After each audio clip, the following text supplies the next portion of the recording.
Untuk share screen-nya sudah terlihat ya?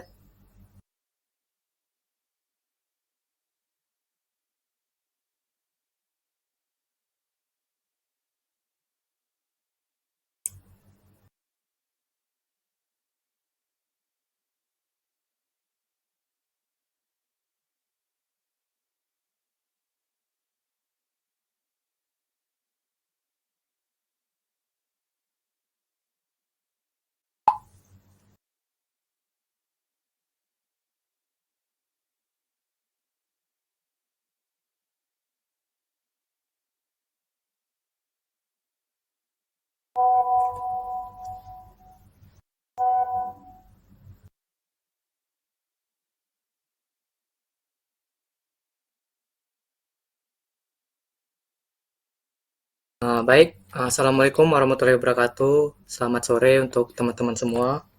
Terima kasih yang sudah hadir dalam sesi webinar saya itu mengenai dasar-dasar investasi saham.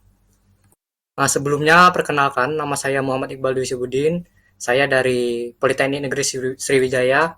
Saat ini saya menempuh di semester 7 untuk jurusan itu teknik mesin produksi dan perawatan. Sebenarnya saya nggak ada hubungan sama sekali tentang dunia keuangan ya, karena saya kuliah di jurusan teknik mesin, tapi saya memang cukup mendalami mengenai keuangan, terutama investasi. Jadi saya nggak juga salah-salah memberi materi, karena emang saya melakukan riset tersendiri. Dan juga saya mau mendisklaimer kalau saya ini bukan financial advisor, jadi saya nggak akan merekomendasikan apapun tentang emiten itu. Jadi tetap lakukan riset tersendiri untuk nantinya. Untuk agenda akan ada 6 topik pembahasan. Yang pertama itu apa itu saham, yang kedua itu manfaat investasi saham, yang ketiga itu ada resiko investasi saham, yang keempat ada cara memulai untuk investasi saham, yang kelima itu ada analisis dasar saham, dan yang terakhir itu tips untuk investor pemula. Apa itu saham? Untuk pengertian singkatnya adalah bukti kepemilikan suatu perusahaan. Nah, jadi saham itu adalah salah satu instrumen investasi yang mewakili kepemilikan seseorang atau entitas dalam suatu perusahaan. Nah, dengan memiliki saham, artinya kita itu memiliki bagian dari perusahaan tersebut, yang berarti kita berhak atas sebagian aset dan pendapatan perusahaan sesuai dengan jumlah saham yang kita miliki. Jadi simpelnya, eh, kalau kita punya saham di perusahaan A, ya kita adalah salah satu pemilik dari perusahaan A tersebut, walaupun mungkin jumlahnya itu 0,00 sekian persen gitu ya. Tapi ya secara tertulis ya teman itu pemilik dari perusahaan tersebut. Lalu ada eh, hak pemegang saham. Untuk hak pemegang saham itu ada tiga. Untuk poin yang pertama itu mendapatkan dividen, dan yang kedua itu ada mengikuti RUPS atau Rapat Umum Pemegang Saham. Lalu yang terakhir mendapatkan capital gain. Nah, untuk dividen itu uh, intinya teman-teman itu akan mendapatkan keuntungan yang didapatkan oleh perusahaan tersebut. Jadi kalau misalnya perusahaan tersebut mendapatkan keuntungan, kita juga berhak untuk mendapatkan keuntungan tersebut. Nah, itulah yang disebut dengan dividen. Jadi kalau perusahaannya itu untung, maka keuntungannya akan dibagikan kepada pemilik saham. Nah, sebagai contoh, nah ini untuk contoh kalau teman-teman itu dapat dividen gitu ya. Jadi kalau ada perusahaan yang untung, ya teman-teman akan mendapatkan dividen. Ini sebagai contoh, ini kalau nggak salah itu PTBA. Nah, untuk dividen per sahamnya itu adalah Rp397. Itu per lembar saham. Nah, jadi kalau teman-teman ada 100 lembar atau satu lot, untuk pembelian minimal satu saham itu satu lot. Nah, jadi kalau secara hitungan, kalau teman-teman ada satu lot, maka teman-teman akan mendapatkan Rp39.000 per satu lot. Nah, ini untuk jumlah dividen sebagai contoh gitu. Jadi ya teman-teman bukan cuman meletakkan uang saja di sebuah saham gitu ya, tapi teman-teman berhak untuk mendapatkan sebuah dividen. Jadi ya teman-teman eh, selain meminjamkan uang gitu ya, tapi teman-teman juga mendapatkan sebuah dividen. Lalu yang kedua itu ada mengikuti RUPS. Nah, RUPS ini rapat umum pemegang saham, biasanya dilakukan rutin gitu ya sebelum, biasanya itu sih terjadwal, kadang 1 tahun sekali, kadang 2 tahun sekali. Nah, untuk contohnya itu, uh, nah ini teman-teman akan mendapatkan email dari KSEE. Ini sebagai contoh RUPS dari Astra. Nah, teman-teman akan mendapatkan undangan untuk mengikuti rapat umum pemegang saham tahunan. Nah, adapun agendanya ya ini persetujuan atas perubahan anggaran dasar perseroan, terus persetujuan laporan tahunan, kemudian ada penetapan penggunaan laba bersih perseroan. Nah, ini juga biasanya nentuin untuk jumlah dividen. Biasanya sih nggak 100% laba bersih itu diberikan kepada pemilik pemegang saham. Biasanya cuma berapa persen. Nah, sisanya biasanya digunakan untuk pengembangan lebih lanjut untuk perusahaan. Nah, juga ada perubahan susunan anggota Dewan Komisaris dan Direksi, dan lain-lain. Jadi ya teman-teman, walaupun misalnya cuma punya satu lot, kalau emang teman-teman dapat email ini ya teman-teman bisa ikut untuk RUPS dari perusahaan tersebut. Biasanya sih dapat sesuatu juga ya, hadiah kalau kita ngikut, biasanya smartwatch atau apa gitu ya. Hitung-hitung untuk cari pengalaman ya lumayan gitu ya. Tapi teman-teman, eh, kalau udah dapat ini ya teman-teman bisa untuk mengikuti RUPS dari satu perusahaan. Lalu yang ketiga ada mendapatkan capital gain. Nah, capital gain ini itu keuntungan dari selisih harga. Jadi misalnya teman-teman beli suatu perusahaan di harga 1000, 1000 itu per lembar ya. Jadi harganya kalau per lot itu sekitar 100.000. Nah, kalau misalnya mungkin setahun, 2 tahun, atau 5 tahun lagi harganya itu menjadi 5.000, maka teman-teman dapat keuntungan sekitar 400.000 itu. Karena ada selisih capital gain. Nah, inilah yang disebut dengan capital gain itu. Nah, ini uh, hak pemegang saham. Nah, selanjutnya itu ada instrumen investasi jangka panjang. Tentu yang namanya investasi itu biasanya jangka panjang ya, atau long term. Jarang untuk short term atau jangka pendek. Biasanya yang melakukan jangka pendek itu hanya trader mungkin, atau scalping itulah. Mungkin pembahasannya lumayan berat untuk hal itu, tapi biasanya yang namanya investasi biasanya jangka panjang, entah itu setahun atau 5 tahun atau 10 tahun, bahkan sampai kita pensiun pun ya investasi tetap akan jangka panjang.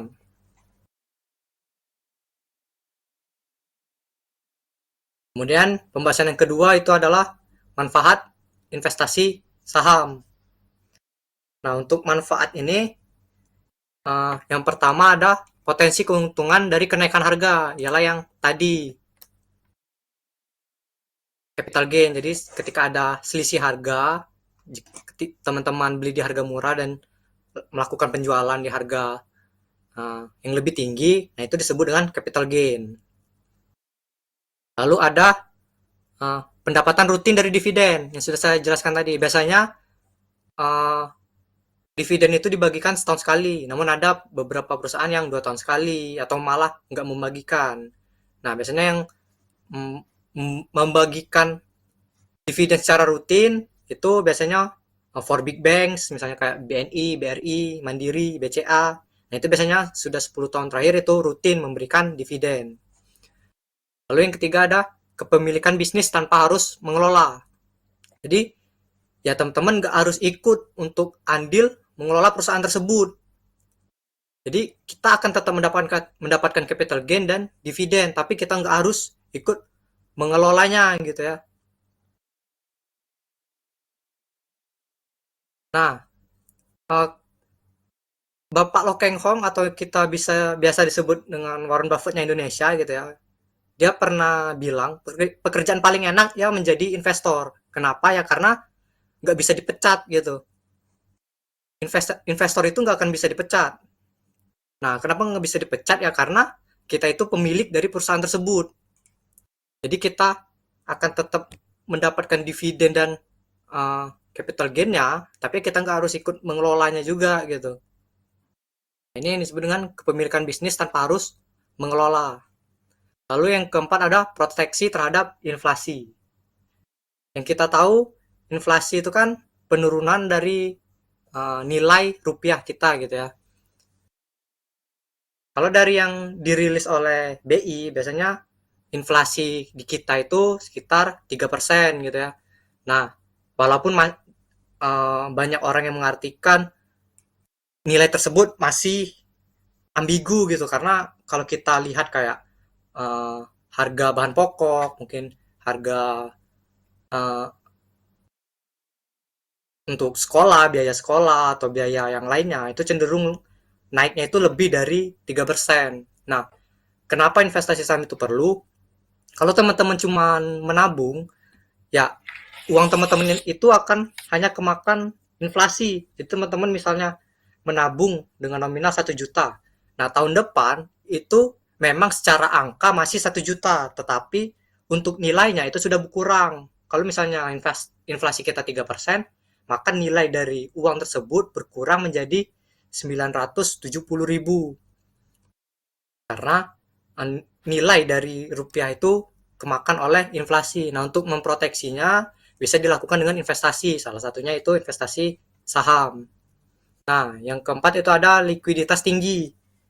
Likuiditas tinggi ini artinya uh, kita untuk instrumen saham ini kita menjual dan membelinya itu bisa cepat gitu, nggak harus nunggu. Beda kalau misalnya kita investasi properti gitu kan sangat sulit untuk menjualnya, untuk membeli itu banyak proses gitu kan. Belum lagi kita harus mencari. Nah, bedanya kalau investasi saham itu likuiditasnya tinggi. Namun ada beberapa saham yang terdaftar di Bursa Efek Indonesia itu yang tidak liquid. Nah, untuk mencari aman, teman-teman bisa menggunakan indeks LQ45. Itu ada eh, saham-saham top 45 terliquid di Bursa Efek Indonesia.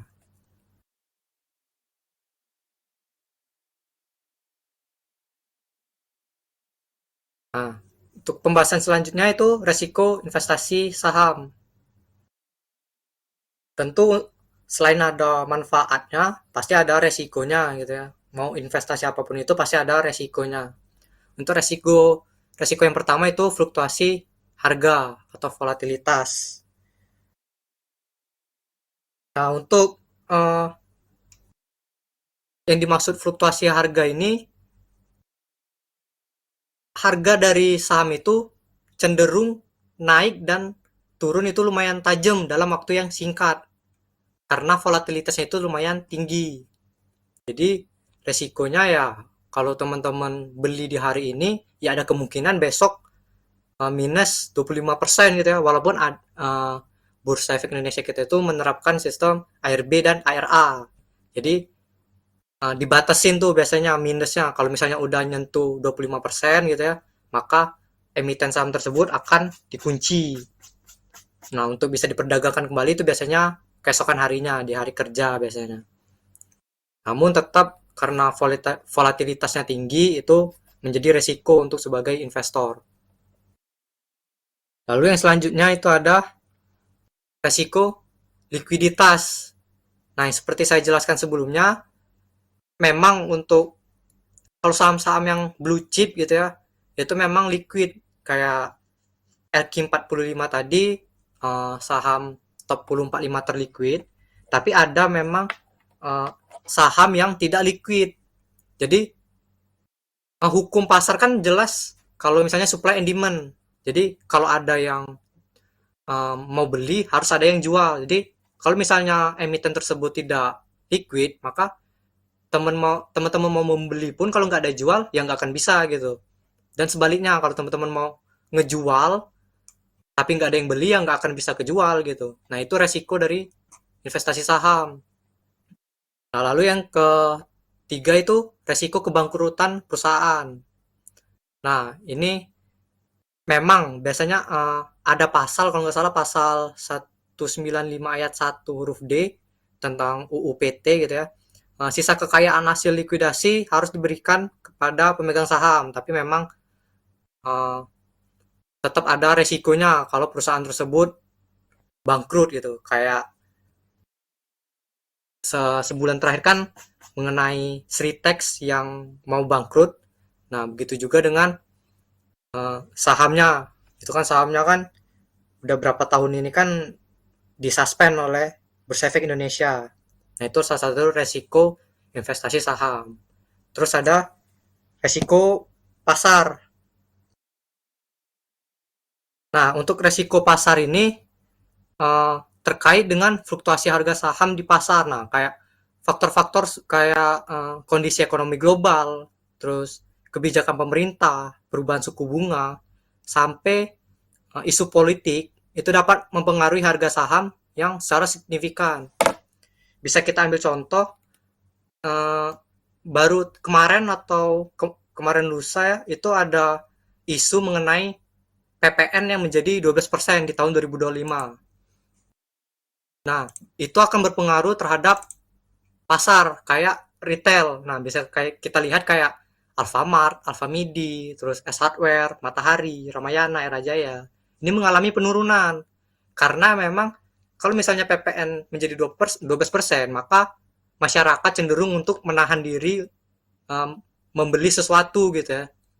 Nah, dengan uh, masyarakat yang seperti itu, maka tentu pendapatan dari perusahaan-perusahaan retail pasti akan berturun. Nah, begitu juga seiringan dengan harga sahamnya. Makanya resiko pasar itu akan sangat berpengaruh gitu terhadap harga pasar, harga saham.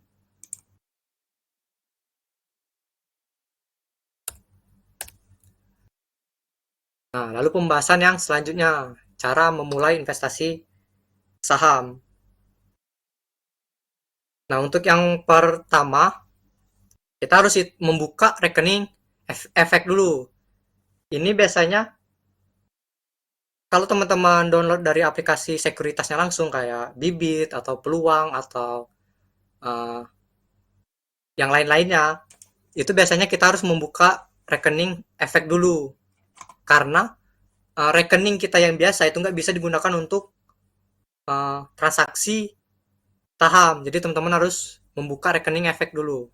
Biasanya kalau teman-teman udah punya rekening yang biasa gitu ya, untuk membuka rekening efek itu nggak terlalu sulit. Nah, biasanya juga dikasih tutorial dari aplikasinya langsung untuk membuka rekening efek. Nah, lalu yang kedua itu ada pelajari cara tradingnya gitu. Teman-teman harus mempelajari dulu sebelum memulai investasi saham apapun itu. Jadi teman-teman perdalami lagi mengenai investasi saham, baru bisa untuk memulai. Jadi jangan asal-asalan karena nggak tahu apa-apa tapi ikut-ikutan, itu akan berisiko untuk teman-teman. Nah, untuk selanjutnya itu kita harus pilih sekuritas terpercaya. Nah, kayak saya bilang tadi itu sebenarnya ada banyak untuk sekuritas. Biasanya dari perbankan itu biasanya ada. Terus kalau dari sekuritas lain itu kayak Bibit, kayak Peluang, Ajaib. Nah, itu biasanya bisa dipakai juga. Yang penting teman-teman harus lihat untuk aplikasi tersebut sudah diawasi oleh OJK belum untuk menghindari hal-hal yang tidak diinginkan. Nah, untuk yang keempat itu siapkan modal awal.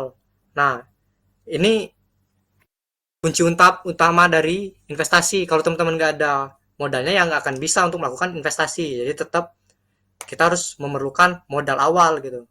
Nah, perlu saya garis bawahi, kalau teman-teman ingin melakukan investasi, jangan pernah gunain uang panas gitu ya, untuk kebutuhan hidup kalian, misalnya untuk makan, untuk biaya kuliah atau biaya kos gitu. Jangan untuk menggunakan duit tersebut untuk investasi. Kalau bisa gunakan uh, uang dingin yang memang kalau misal pun amit-amit hilang pun ya nggak akan berefek terhadap kalian gitu. Jadi jangan gunakan uang panas.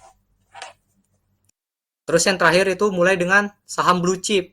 Jadi kalau teman-teman masih awam gitu ya, masih belum tahu, ya teman-teman bisa investasi di saham-saham blue chip. Saham-saham blue chip ini ya kayak IDX 35, LQ 45 yang memang cenderung aman gitu.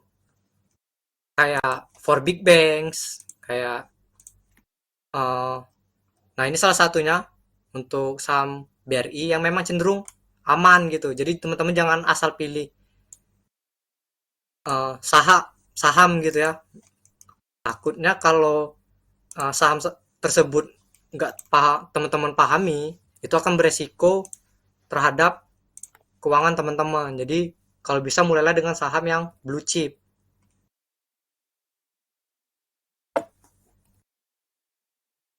Nah, untuk pembahasan selanjutnya itu analisa dasar saham. Nah, untuk analisa dasar saham ini terbagi menjadi dua. Yang pertama fundamental dan teknikal. Nah, untuk fundamental itu dibagi menjadi laporan keuangan dan rasio-rasio penting. Nah, untuk laporan keuangan teman-teman bisa melihat di web Bursa Efek Indonesia langsung di bagian perusahaan tercatat, laporan keuangan dan tahunan. Nah, di sini semua semua saham yang ada yang terdaftar di Bursa Efek Indonesia itu pasti ada di sini untuk laporan tahunannya. Nah, ini salah satu contoh untuk laporan tahunan dari BBRI. Nah, di sini semua lengkap gitu untuk laporan dari perusahaan. Mau itu dari laba maupun uh, yang lain-lain gitu. Jadi di sini semua lengkap. Nah, ini pun untuk membacanya cukup sulit. Kalau memang teman-teman uh, mau yang mudah, teman-teman bisa lihat di sini. Nah, untuk rasio-rasio penting bisa dilihat. Biasanya tiap aplikasi itu memberikan informasi mengenai hal-hal seperti ini. Mau mulai dari PER-nya, terus net income maupun revenue-nya, terus mengenai market cap, lalu ada dividennya, payout ratio, dividen yield-nya. Itu semua biasanya tertera di sini. Nah, untuk pengertian-pengertian ini pun pembahasannya itu lumayan dalam. Jadi kalau memang teman-teman mau mendalami tersebut, teman-teman bisa belajar gitu. Di YouTube pun untuk penjelasannya itu biasanya banyak ya. Kalau untuk YouTube bisa channel mulai saham dari nol itu lumayan bagus untuk teman-teman yang emang awam karena pembahasannya cukup uh, mudah dimengerti oleh pemula gitu. Nah, kemudian analisa selanjutnya itu ada teknikal. Nah, teknikal ini ialah berupa grafik pergerakan harga, indikator teknikal dasar, dan volume perdagangan. Untuk teknikal itu ya kayak ini. Kalau kita melihat suatu chart, nah inilah yang disebut dengan analisa teknikal. Menganalisanya pun ya memang lumayan simple. Misalnya kayak gini. Nah, untuk perusahaan ini kan cenderung naik. Walaupun memang ada biasanya uh, tetap ada koreksi di beberapa harga. Namun karena memang sahamnya bagus kayak blue chip ya, maka ini akan tetap naik gitu. Nah, kurang lebih kayak gini. Jadi ya memang untuk uh, saham-saham yang sehat itu pasti akan ada koreksi. Mau sebagus apapun itu perusahaannya. Bisa diambil contoh kayak krisis 2008. Nah, itu pasti akan ada koreksi kayak gini. Namun karena memang perusahaannya bagus gitu ya, ya maka seiring waktu akan kembali ke harga aslinya dan tetap berkembang. Kayak COVID kemarin itu kan pasti saham-saham pada turun. Ini pun turun sekitar 50% karena memang secara perusahaannya memang bagus, maka ini pun tetap kembali ke harga sebelumnya. Nah, biasanya banyak orang menggunakan prinsip ya kalau harganya turun ya anggap aja diskon gitu. Kalau teman-teman memang uh, memilih di saham blue chip yang bagus. Jadi anggap aja kalau misalnya harganya turun ya teman-teman gak perlu panik. Justru itu kesempatan teman-teman untuk dibeli di harga diskon. Misalnya dari harga 4.500 turun ke 2.000. Nah, maka ini teman-teman yang sebenarnya cuma bisa dapat satu lot itu di harga 4.000. Nah, karena turun, ya teman-teman jadi dapat dua lot. Jadi ketika harganya kembali ke harga asli, ya teman-teman akan mendapatkan keuntungan tersebut. Ini biasanya hanya berlaku di saham-saham yang memang bagus gitu ya.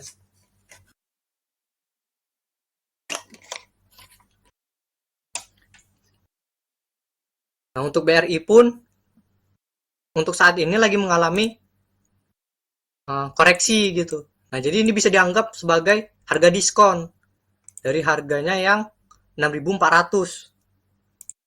Karena perusahaannya ya bagus, maka ini akan ada potensi untuk kembali rebound ke harga asli.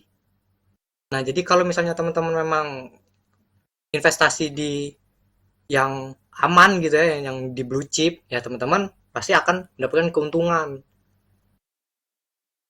Nah, itu untuk analisis teknikal. Nah, jadi ada dua analisis biasanya, analisis fundamental dan analisis teknikal.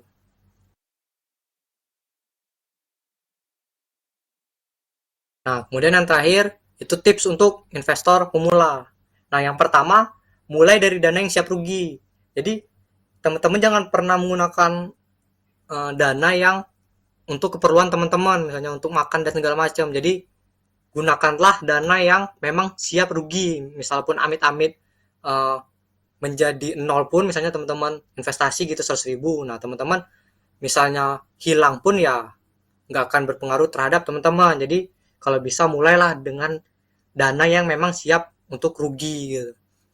Nah, lalu untuk tips yang kedua itu diversifikasi portofolio. Nah, diversifikasi ini memang penting. Jadi, teman-teman jangan pernah all in di suatu aset gitu. Jadi, usahakan untuk mendiversifikasikan aset kalian. Saya pun mendiversifikasikan portofolio saya mulai dari saham, entah itu reksadana maupun cryptocurrency.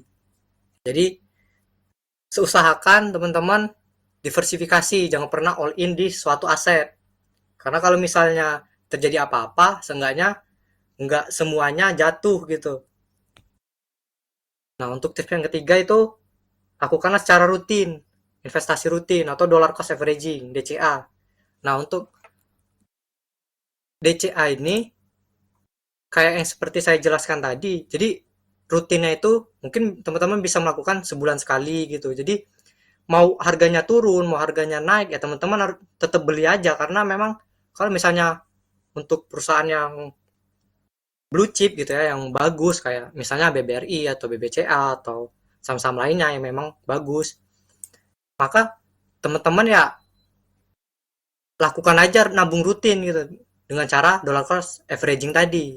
Itu nabung rutin tiap ya bisa sebulan sekali atau seminggu sekali. Ini nggak cuma BRI, mungkin bisa di BBCA.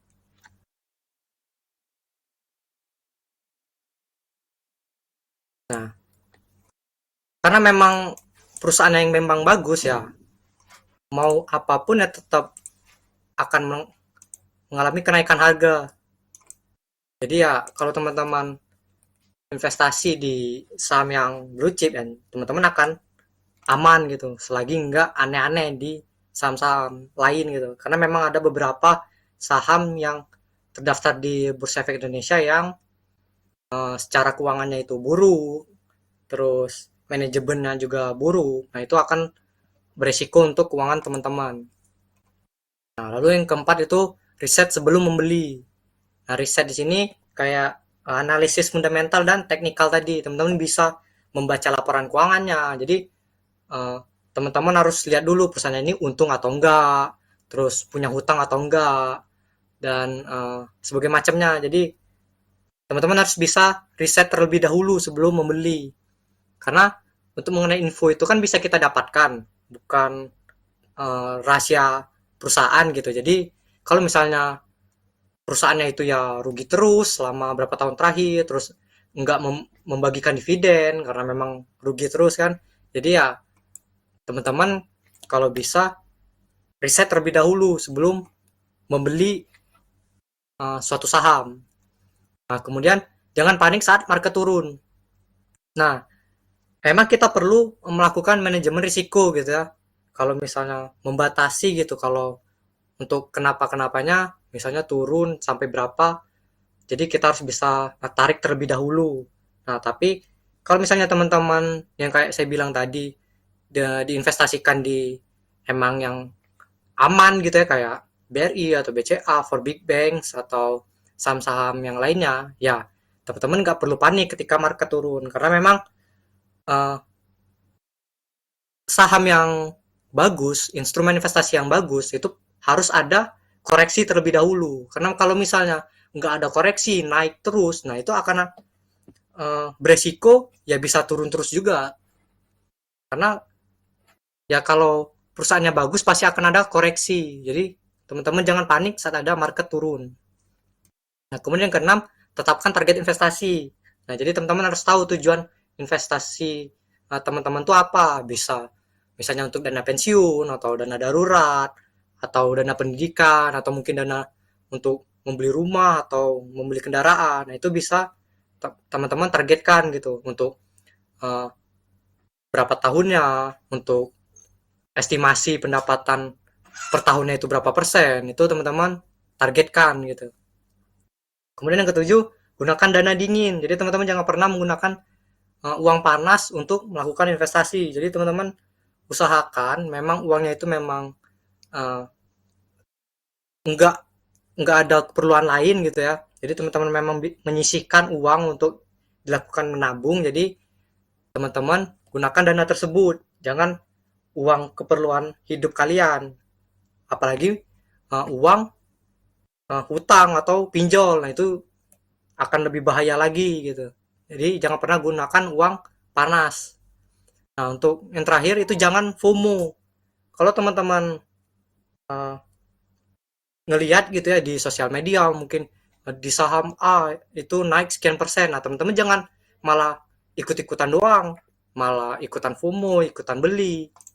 Bisa aja teman-teman ketika FOMO, teman-teman malah beli di harga puncak. Setelah beberapa waktu akan ada penurunan harga. Nah, kalau teman-teman FOMO, teman-teman akan cenderung melakukan penjualan di harga uh, bawahnya. Yang ada malah teman-teman cuman dapat ruginya doang gitu. Jadi usahakan teman-teman jangan pernah FOMO terhadap apapun itu. Mau itu investasi saham, investasi cryptocurrency, atau apapun itu. Jadi jangan pernah untuk FOMO. Nah, untuk yang terakhir itu kesimpulannya. Nah, yang pertama itu saham adalah instrumen investasi jangka panjang. Jadi usahakan teman-teman itu lakukan investasinya jangka panjang. Kalau memang jangka pendek itu biasanya disebut sebagai trader. Mungkin teman-teman perlu mendalami hal tersebut untuk melakukan trading gitu ya. Jadi saham ini usahakan dilakukan jangka panjang. Nah, lalu yang kedua itu penting memahami resiko dan manfaatnya yang seperti sudah saya jelaskan tadi. Karena kalau teman-teman cuman masuk doang tapi nggak tahu resikonya, nggak tahu manfaatnya, ya sebaiknya jangan gitu, karena itu akan berisiko terhadap keuangan teman-teman. Lalu kesimpulan yang ketiga itu ada mulailah dengan langkah kecil tapi konsisten. Karena percuma kalau teman-teman uh, ngelakuinnya itu ya cuman sekali doang gitu. Karena abis ikut dari sini gitu ya, untuk jadi teman-teman ngecoba gitu tapi cuma sekali doang gitu, nggak dilanjutin. Nah, jadi kalau bisa lakukan secara konsisten, secara terus menerus, tetap terus belajar, kayak simpulan keempat gitu. Jadi teman-teman jangan pernah berpuas dengan ilmu teman-teman saat ini. Jadi kalau bisa tetap belajar, tetap konsisten untuk melakukan investasi. Karena Warren Buffett itu pernah bilang kalau teman-teman tidak nemuin jalan untuk mendapatkan uang ketika kita lagi tidur, ya teman-teman akan bekerja sampai mati gitu. Jadi ya kalau misalnya teman-teman gak bisa menciptakan uang ketika lagi tidur, ya maka teman-teman hidupnya akan kerja doang gitu. Nah, salah satunya untuk mengatasi hal itu ya dengan melakukan investasi di suatu aset.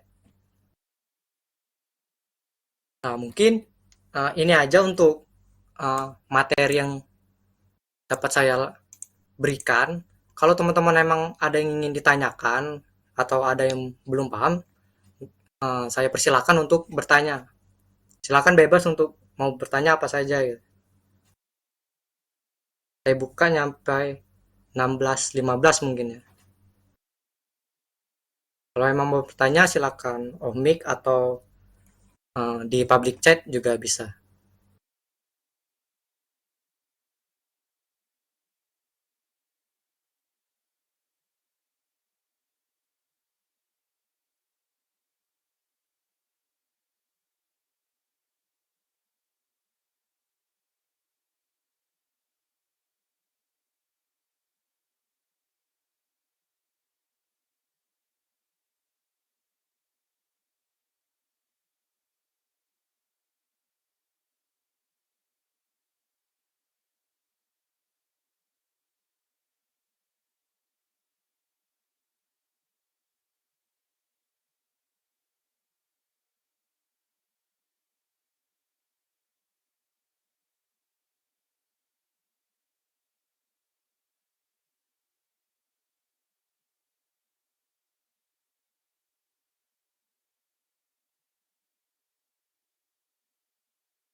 Silakan untuk teman-teman kalau ada yang ingin bertanya mengenai saham gitu ya. Kalau nggak ada, mungkin akan saya tutup sebentar lagi.